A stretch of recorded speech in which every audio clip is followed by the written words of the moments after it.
Yeah. So welcome to today's video. So I'm continuing my promise on PMBOK series.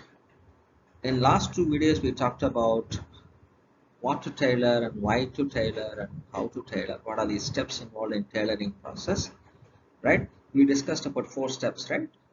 Tailoring process starts with tailoring your development approach and then tailor for organization and tailor it for the project and then go for continuous improvement, right? So today we're going to talk about in particular tailoring the performance domain.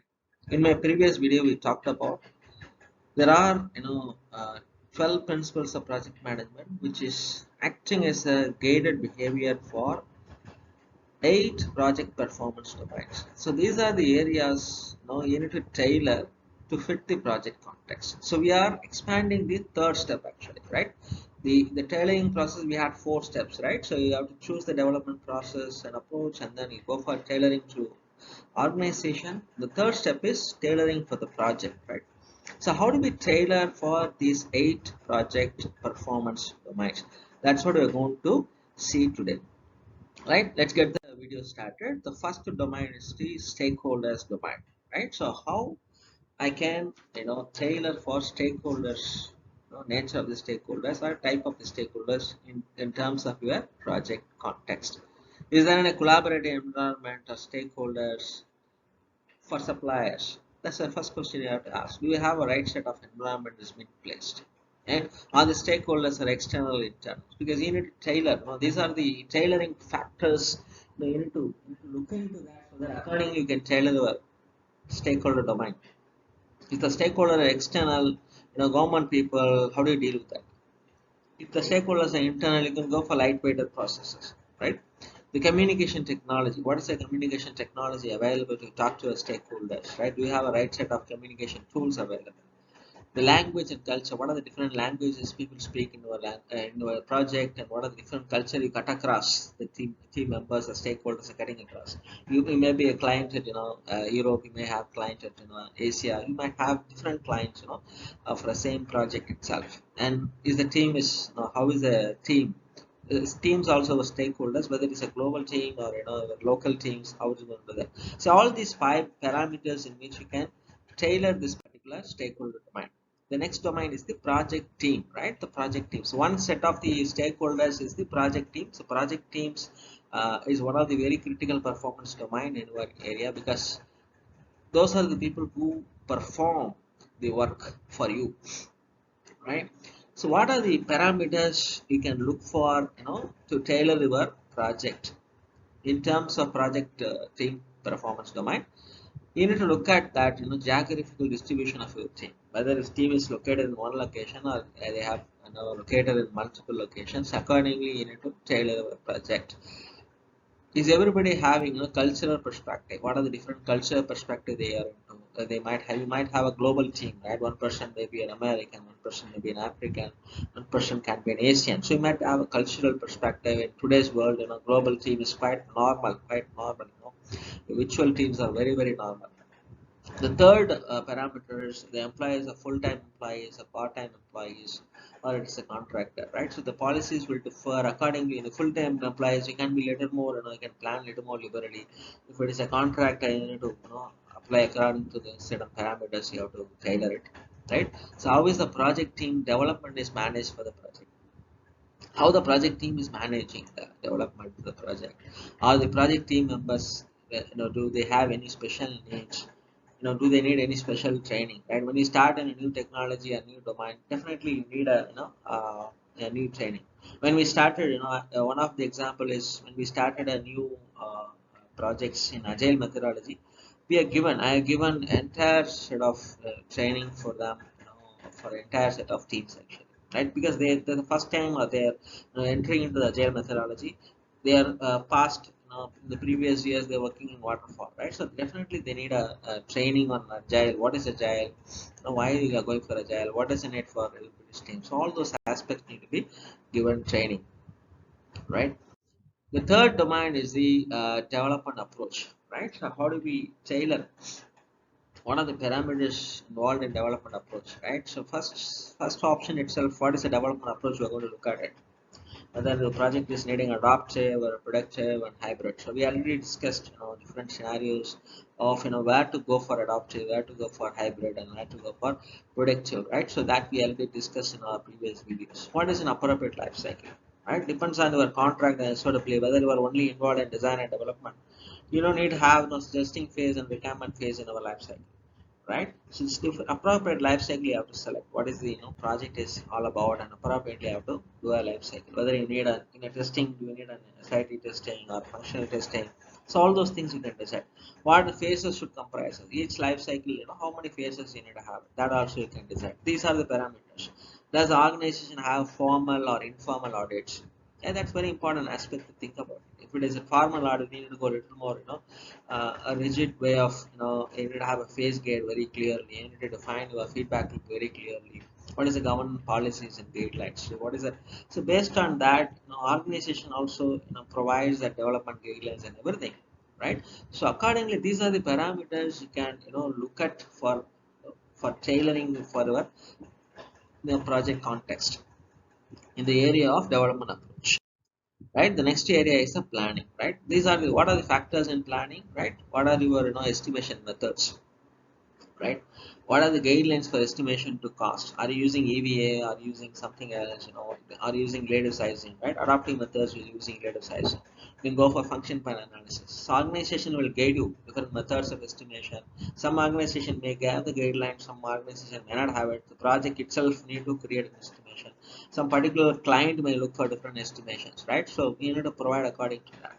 What is the organization, procurement process and guidelines? What are the local laws and regulations, regarding to procurement activities, right? What are the factors that influencing your, duration, the sun schedule, right? What are the factors that is, do you have any particular period, deadline beyond which you cannot go beyond which the delivery of? Otherwise, it does not make sense for the particular project. What are the external and internal environmental factors that influencing the project planning and its deliverable, right? These are the parameters you have to look at. These are the tailoring aspects you can look at for your project context in terms of planning performance domain, right? The fifth one is the project work, right? Project work domain, where you execute your work. What are the areas you have to look at when you execute the work? What are the tailoring aspects you can look at? No, do your organization have any organization assets, where they are maintaining and how they are maintaining? Is there any availability of knowledge management portal? Because while you work, you need to share your best practices, right? You need to know where the data is being collected, where the reporting information is collected, and how is managed and how is reported to the management. All these things you need to, you need to look at it actually. What are the different needs of a stakeholder, and how his work is being executed, and how the work performance is being communicated? All these aspects you need to think through about it. And essentially the project work information and knowledge is need to be across shared with everyone, right? So it depends on your project work and everything. You can tailor according to a project context in specific to project work domain, right? The sixth domain is the delivery, right? Delivery performance domain, right? What are the delivery oriented tailoring aspect is, do we have availability of formal and informal requirement management system, right? Availability of formal and informal validation mechanism, right? What kind of do you have a formally managing the requirement? Do you have a formal way of validation it? What is your quality policies and procedures, right? So in adaptive method, you can go for definition of that. In in a productive method, you can go for certain quality standards to maintain it, right? Any specific quality standards, any specific government legal regulatory constraints, you need to look at it. And how to deal that unstable requirements and scope creep, right? These are the areas you can look at, tailoring parameters. These are the aspects you have to look at for your tailoring based on your project context in terms of delivery domain, right? Then how do I deal uncertainty, right? We know dealing, we have risk management processes. We should know what is the risk appetite and what's the risk tolerance we have, right? How will the presence of the project complexity, technological uncertainty, the product novelty, cadence or progress tracking impact the project? We need to understand that. These are how do we the project complexity, how is it, if it is a new technology project, it definitely is going to affect you. So you need to have a better experienced person to be having. You need to raise the risk that it is a very technology uncertainty. Go for adaptive methods plus go for experienced person, go for iterative delivery, go for periodic cadence. So you have to tailor according to that uncertainty you have it in a project, right? You need to look at the project complexity, whether it is being this kind of project already being executed by the organization or not, right? If it does not know it's a new, the project will be complex. What is the technologies? People have already experienced with that, it's a new technology. What is the complexity of risk management process to be applied based on the project context? Right? Do we need a simple risk management process, or do we need a complex risk management process to be there? Do we need an enterprise risk process we need in place, or do we need a project level risk process enough? Right? How strategically important this project? All these aspects, based on that, you can tailor your processes on uncertainty areas. Right? The final one is measurement area. Right? How is the value it measured? What are the financial value and non-financial value looking at? Whether management looking for EVA analysis kind of earned value system you needed, or what kind of a project status reporting you needed. What is the data capturing? How will be the data capturing and reporting? So all these things we know that you might have organization guidelines for measurement. You might have a KPIs, OKRs system in place, right? So all these things accordingly you can tailor your status reportings and measurement areas according to a project context, right? So this how you can tailor your project context based on these 8 areas. Now we are coming to an area called diagnostics. How do we continually improve that, right? What are the opportunities for a project managers to look at diagnostics your tailoring, right? You have tailored, right? Now you assume that as a project manager, you have tailored your performance areas, right? You are tailoring if the project is done, but whether it's tailoring is working for you or not, how do you know that, right? So that's how we need to use the retrospective and lessons learned. Periodic reviews you have to use. So you will get the feedback, right? Whether the tailoring is work for you or not. If the tailoring is not working, right? If the adaptive selected development approach is not working, go for adaptive is not working. I'll go for hybrid, right? That's a retrospective lesson learned. You can use issues log, quality assurance statistics, stakeholder feedback, in essence, in particular, customer satisfaction surveys. Very, very important to get the pulse of a customer and every periodic reviews, understand what customer wants, change your tailoring according to that. So these are the ways, you can diagnostics. One of the areas of PMBOK is giving a general guidelines on diagnostics is that the given the situation, what is the tailoring suggestion? They're giving some general guidance. We look at one or two actually. If it is a poor quality deliverables, tailoring suggestion would be you add more feedback verification groups. If the team members unsure of how to proceed, due to new technology or due to new domain, add more guidance. Go for expert training from outside, right? Verification, go for many verification. If the team is having high rates of scrap, a lot of rework is coming, look at the techniques like value stream mapping. Go for Kanban boards, try to visualize the work, identify the issues, propose solutions, right? If there is an issue, risk, the team is unprepared to continue, they are continually surfacing, they are unprepared, a lot of risk are coming. So try to explore the root causes, identify the related gaps in the project processes and activities.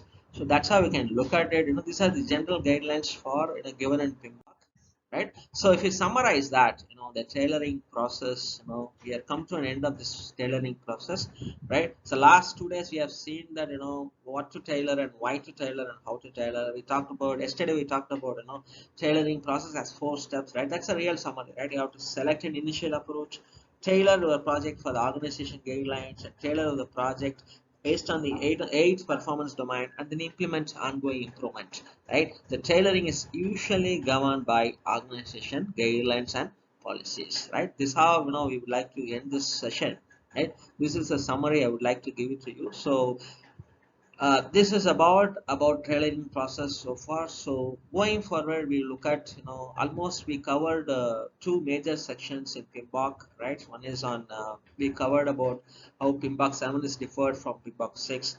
We talked about project management principles, and we talked about project performance domains. And we are completing tailoring entire tailoring process today. And going forward, we look at the fourth and final section of PMBOK, which is on methods and models and different models available and how to apply as a project manager. So in future videos we'll look at it. So I would like to have more of your suggestion and comments. What are the different videos we look at in project management agile areas? I would like to give those ideas which you need, right? So I'm happy to give you those ideas. So today we are concluding this session with this. Okay, thanks for patient listening. Okay, we'll see you in coming videos. Bye bye.